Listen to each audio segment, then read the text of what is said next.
শ্ৰীকৃষ্ণায় নমঃ মঙ্গলাচৰণম পদ। জয় জয় কৃষ্ণ কৃপাময় মহেশ্বৰ, যাৰ আজ্ঞা পালে প্ৰজাপতি হৰিহৰ।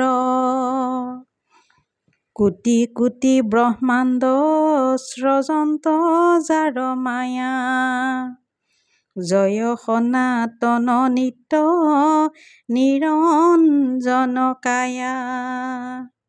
নমো মধুৰী পুৰাম মোৰ মহাগুৰু, অন্ত কৰো অন্তক ভকত কল্পতৰু।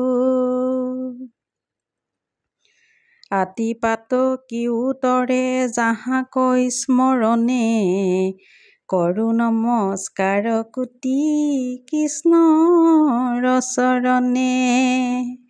প্ৰভু পদ পংকজক ধৰি হৃদয়ত, যেন মতে বুজো টীকা ভাষ্যৰ সন্মত।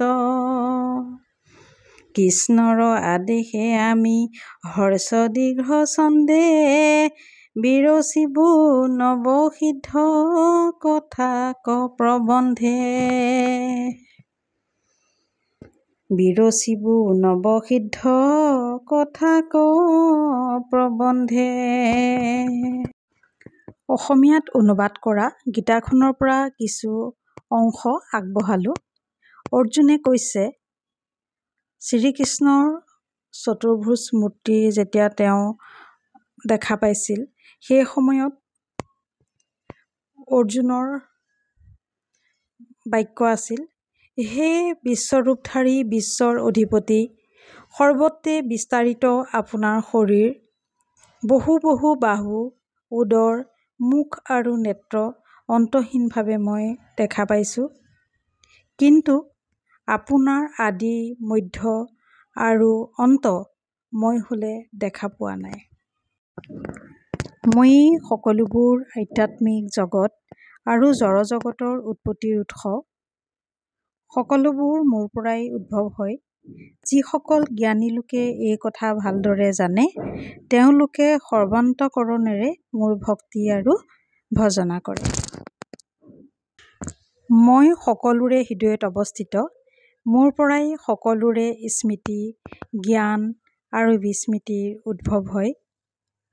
সকলো বেদৰ দ্বাৰা জানিবলগীয়া বিষয় ময়েই আৰু বেদান্ত শাস্ত্ৰৰ সংকলন কৰোঁতাও ময়েই। নিশ্চিতভাৱেই মই বেদসমূহ জানো।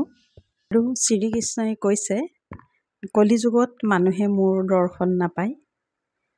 কলিযুগত মই নিৰাকাৰ হৈ থাকিম। মই নিৰাকাৰ হৈ সকলো চাই থাকিম।